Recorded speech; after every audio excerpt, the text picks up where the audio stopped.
So, isa na naman pong magandang araw sa ating lahat, no, mga ka-agri. Bali, nandito na naman po tayo sa ating munting farm at tayo pinagpapakain ng ating mga alaga. So, ito na lang po yung ating mga alagang naiwan. And then, yung mga nakakulong po na panabong. And then, yung native na ibang manok natin. So, nandito po yung iba. Bali, konti na lang po yung ating alaga ngayon dito sa aming munting farm. So ayan po yung mga panabong. Ito babae at lalaki, mga ano pa yan, maliliit pa yan, mga ka-agri. Then nandito yung mga breeders nating dalawa. So ito po, isang kelso at saka itong inahin ay sweater. Bali hindi pa naman po nangingitlog pero malapit na pong mangitlog yung inahin. So galing po sa World Expo yung inahin natin. Then itong kelso ay maganda rin po. Tapos yung ibang native natin na manok, mga ka-agri, yung pambenta, ay nandito na po nakakulong. Then sa kabila ay panabong pa rin. So andyan sila.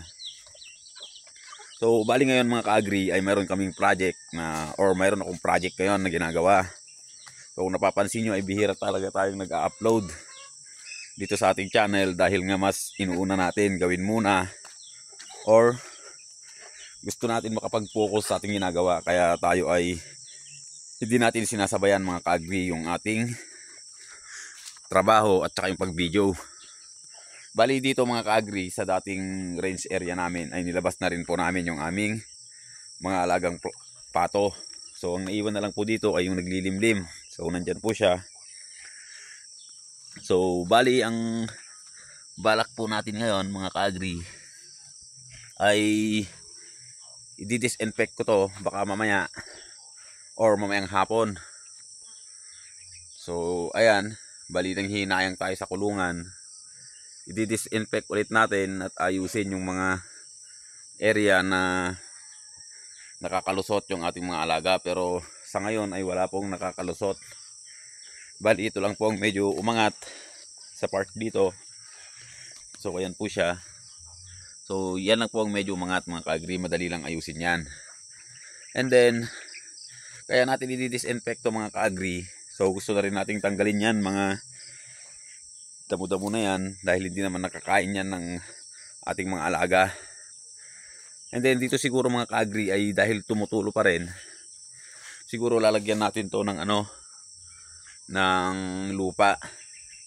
Anuin na lang natin yan, mga ka-agri, yung tatambakan. Then sa area na to ay tatanggalin natin yung mga damo. And then maglalagay siguro tayo ng tarapal dito, mga ka-agri. Tarapal. Para paghapon kasi, mga ka-agri, yung init ay talagang direkta po dito. And then gusto ko na rin pong lagyan dito sa side na to ng net, or kaya lalagyan natin siya ng parang pinaka bakod niya, pinaka fence. Para pag umuulan po ay hindi na po pwedeng palabasin muna yung mga manok. So papalabasin natin sila pagka maganda ang panahon.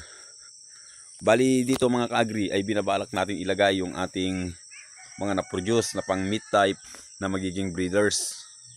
So doon sa taas siguro, mga ka-agri, sa ating area doon ay lilinisan na lang muna siguro natin.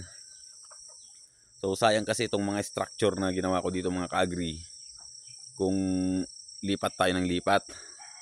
So ang gagawin natin dito ay talagang i-disinfect natin, mga ka-agri. And then kaya rin natin kinulong yung ating mga ibang native na manok. So ang iniwan natin talaga yung mga malalakas. Bali ang plano po doon, mga ka-agri, sa mga naiwan, yun na po ang paparamihin natin na native natin. Dahil napag-isip-isip ko, mga ka-agri, ay sayang naman pagwalain natin yung native, dahil marami pa rin naghanap talaga ng native na manok. So magiging kubo na ng ating native na manok ay dito na lang po, kasama na yung mga pato.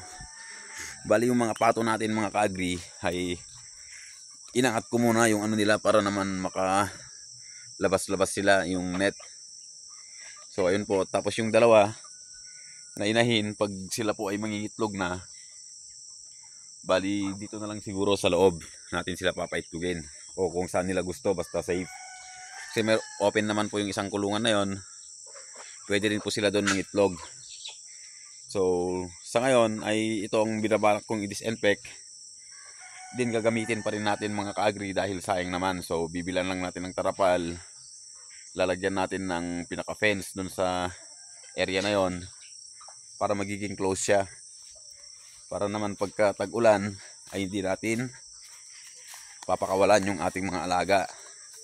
And then dito sa aming area dito mga ka-agri, dito sa taniman ng gulay. So yun po yung next project ko na ginagawa. So bali nililinis ko po siya ulit. So ayan, kahapon ay nag-grass cutter tayo, sinunog na rin natin yung iba.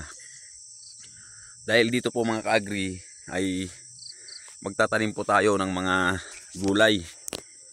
Yung mga pang sariling konsumo lamang, gaya po ng okra, tapos yung talong and kamatis. Paunti-unti lang po mga ka-agri kasi marami namang nabibiling seedling na dito sa may palengke. So itatanim na lang siya. So dito sa area na to ay dito po yung mga napier namin kaya hindi matataniman. And then dito, nag-start na rin tayo maglinis dito mga ka-agri. So paikot na po yan. And then dito sa aming dating kulungan ng manok ay yung bubong lang siguro ang tatanggalin. Tapos magtatanim din kami dyan ng ibang gulay na yung gumagapang. So dyan po natin pagagapangin yung ayusin natin, yung itatanim natin. So sa ngayon, ito po yung ating isang proyekto ngayon na ginagawa. Bali nalinis ko na to. Nagsunog na rin tayo. Then dito sa part na to ay lilinisan ko pa mamaya. Tapos dito. So dito sa part na to hindi pwedeng i-grass cutter kasi medyo malalaki yung yung damo, hindi siya kaya ng ating grass cutter. Although kaya naman, pero sayang naman yung gasolina mga ka-agri. Mas mabilis pa rin pagka yung mano-mano. So ayun po, bali tataniman natin to ng mga gulay-gulay. So pang sariling konsumo lamang mga ka-agri dahil sayang yung area. So ayan po, napakalinis na po ngayon. Tapos dito sa ating mga alagang kambing, bali mag-extension siguro tayo doon sa pinakalikod. So pinag-iisipan ko pa dahil nga medyo may kamahalan tong hog wire. Or magdadagdag na lang ulit ng tanim ng mga napier dahil talagang kinukulang ko ito. Then sa part na yun mga ka-agri, nililinis ko rin yun. Kung napapansin nyo, napakalaki na ng damo na hindi pwedeng kainin ng kambing. So tinatanggal po natin yun para naman makatubo yung mga damo na pwedeng kainin ng kambing. So sa ngayon, bali ito po yung ating mga proyekto na ginagawa ngayon. Number 1, itong ating taniman ng gulay. So magtatanim po tayo dyan ng mga ilang klaseng gulay na para may pagkukunan tayo ng pwede nating pang ulam. And then ito yung pang next. So i-disinfect na natin mamaya or hapon siguro mga ka-agri dahil marami tayong gawain pagka ganitong umaga. So baka hapon natin i-disinfect mga ka-agri. So hindi pa naman natin ilalagay yung ating mga alagang manok dito. Kumbaga i-disinfect natin mga 3 beses siguro natin isprehan mga ka-agri. So itong buong area na to mga ka-agri hanggang doon sa may bahay ng kambing ay isprehan po natin para sigurado pong mawala yung mga virus na nandito na nag-ano sa ating mga manok, nagiging sanhi ng dahilan ng kanilang pagkakasakit. So sa ngayon talagang napakalungkot ng ating mini farm ngayon dahil nga kukunti na yung mga manok natin tsaka pato. So nakakamiss nung una mga ka-agri na pag nasa gate pa lang ako, narinig nila yung ating motor na parating ay nandun na sila nag-uunahan. Pero sa ngayon mga ka-agri ay wala na. So ipepex ko lang itong aming maliit na bagong baboy. O hindi ka o yung anak mo.